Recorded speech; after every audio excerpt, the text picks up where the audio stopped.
Good evening, all, and welcome to this transmission. My name is Hermes, also known as Mercurius in Latin. I am best known in the mythology of ancient Greece as well as the Roman Empire, the god of communication, a messenger, a god of trade, and a representative of deeper interpretations brought through in voice and writing. I would like to speak to you about the different ways in which we, energies, come through in representative metaphors, the names of spirits, gods, mythological legends, and sometimes even people who actually lived on Earth.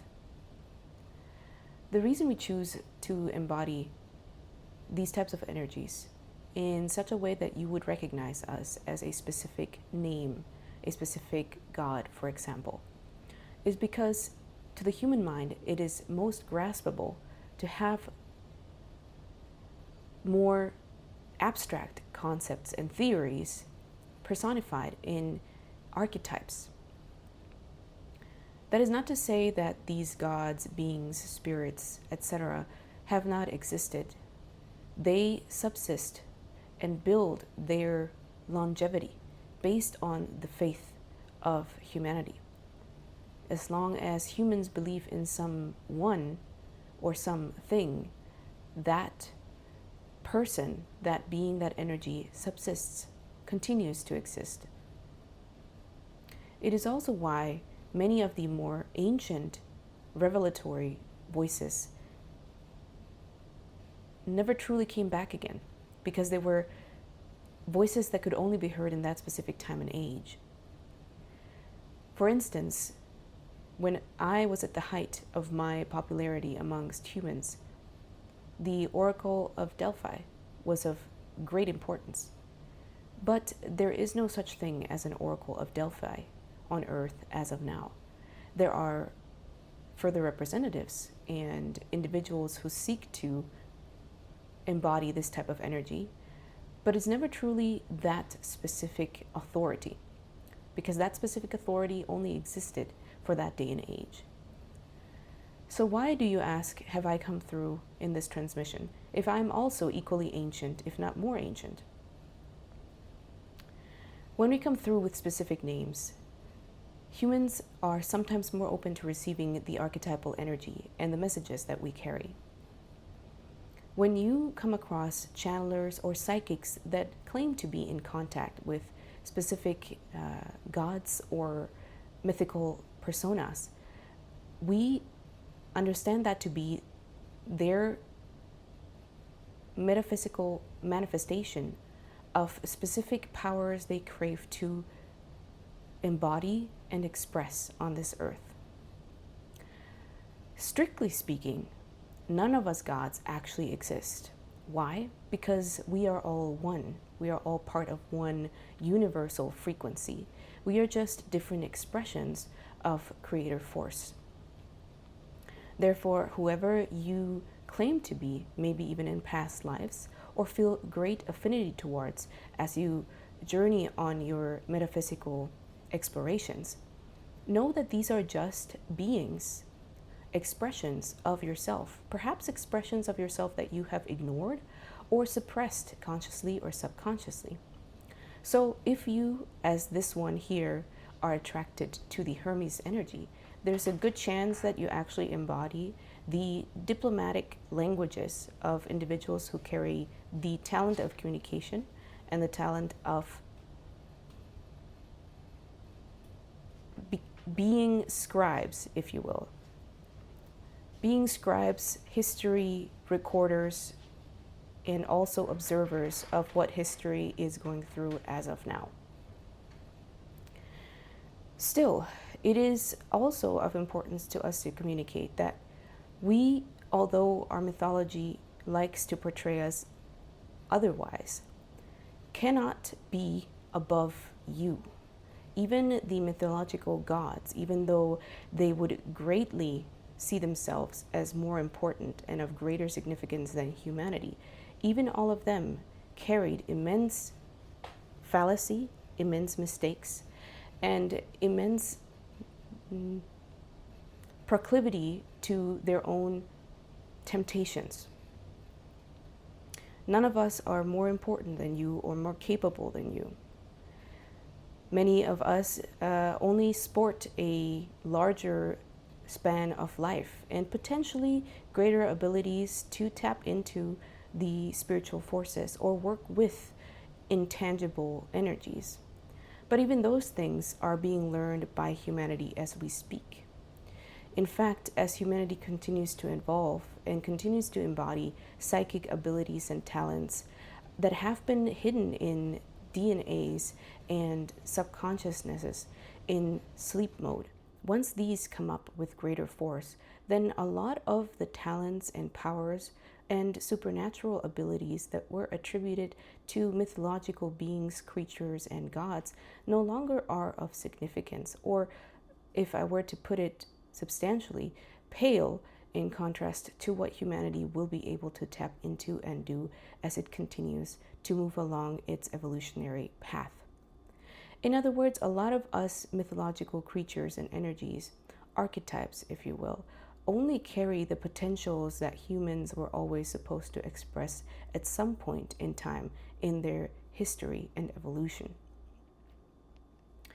Does that mean that humanity has equal amounts of potential for evil, just like the mythological gods did have? Absolutely. Just as the mythological gods were corruptible, so humanity is corruptible as well. You are your own gods. Even your Bible says you are little gods.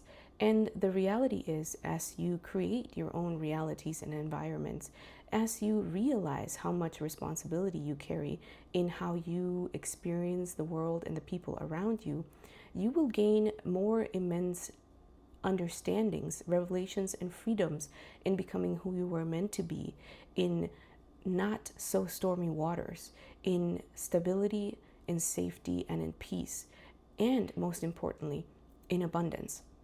And to this I speak even as the archetype or the god of trade. When it comes to becoming more of yourselves, the more you lay off layers that are inauthentic, the more you refuse to act to people please and instead to honor yourselves, not in a cruel way, but in a firm and peaceful way, the more you will realize how abundance flows to you, how incredibly magnetic you actually are by nature. To many of you listening to this sounds like a great challenge, a mountain that can never be climbed. How could I ever live in abundance when all I have experienced is lack? And to this, we come with great compassion and with great understanding and patience, for you have carried many, many, many beliefs of lack and sacrifice, overwork, stress, and the need to constantly be chasing something and to survive. And we see these things with great compassion. Yes, even us, archetypes that come from your great mythologies and legends, look upon you with compassion. Despite our own faults and our own failings, we understand that we were just pictures and metaphors of human evolution. You too carry the ability to be naturally magnetic, to naturally create abundance. In order for you to live in abundance, others do not have to live in lack. That in itself is an illusion. There is enough to go around for everyone. Does that now mean that you have to rise in great violence and fight for your abundance? No, because even that is rooted in the survival instincts of past ages. As you evolve and you calm your inner world, the outer world will calm as well. As you give to yourself with great kindness, grace, mercy, and self-love, the outer world will have no choice but to reflect that not just back to you, but anyone who is in your surroundings. Even as this one who is transmitting this specific message has had to shed layers of religious programming around people pleasing, obedience, equaling honor, and overriding her own wants, desires, and needs in favor of others, especially parental roles, and even more so masculine roles. We want to encourage you to let go of all these beliefs that have kept you limited in what you should do, in what you must do, in what you have to do. For all those are beliefs of burdensome and tiresome effect and pressure. Of course, we understand that you are not able to simply jump out of responsibilities or commitments that have already been made. But perhaps today you can say no to that invitation that feels like such a drag. Perhaps today you can say no to that specific visit on that specific weekend where you know you actually need rest and calm, and maybe a little self-care evening in a bathtub instead of having to organize anything for someone else. Or perhaps you are able to draw a boundary and not let that family member speak about you in that way, not let that family member pressure you into doing things you actually do not want to do. Again, it all only can start if a small first step is taken, a small first step in faith towards yourself, towards being loyal to who you are and who you want to become, towards honoring who you are inside, and towards honoring your authentic and genuine expression of self. And if you fail today, do not be discouraged, for there is tomorrow as well. And if you fail tomorrow, it is all right, for there is the day after tomorrow as well. And as you increase these small little steps, then the medium-sized ones will not be as scary anymore, and the larger ones will be attainable quicker than you think. Honoring yourself and fully trusting even your own desires, your own wants, your own instincts and gut feelings is part of how you magnetize abundance, more so than any forced trade, any forced income, any must have and should job and career positions. Humanity was not made to suffer, but it has convinced itself over and over again that it must in order to survive. And we gods have not been of great help in that regard. We have modeled wrong ways of living, surviving, and conquering. And in many ways, these archetypal energies of which I am a part of, we apologize to humanity for having played the game, for having been part of the illusions, lies, and burdens that you carry even now. As we come through with our archetypal energies, we ask that you carry forward only those messages that resonate with you, that truly feel good inside your body, to which your gut reacts with joy, and if not joy, at least peace. These are the messages that we ask you to carry. And if anyone chooses to force a message, a understanding, or a revelation, a dogma, a principle, even a religious idea onto you, you can say no. You do not have to accept. You do not even have to accept this specific message. That is the freedom with which you were imbued when you chose to incarnate on this earth. And we honor you for that. In fact, we have great admiration that you carry this imbued power within you. So once again, feel free to explore the world for things that you feel comfortable with, that make your body feel good and at peace, that allow your mind to feel more rested and more abundant within. And maybe in that journey of discovery, you discover who you are and what you want, because many of you do not know what you want. But every little step counts.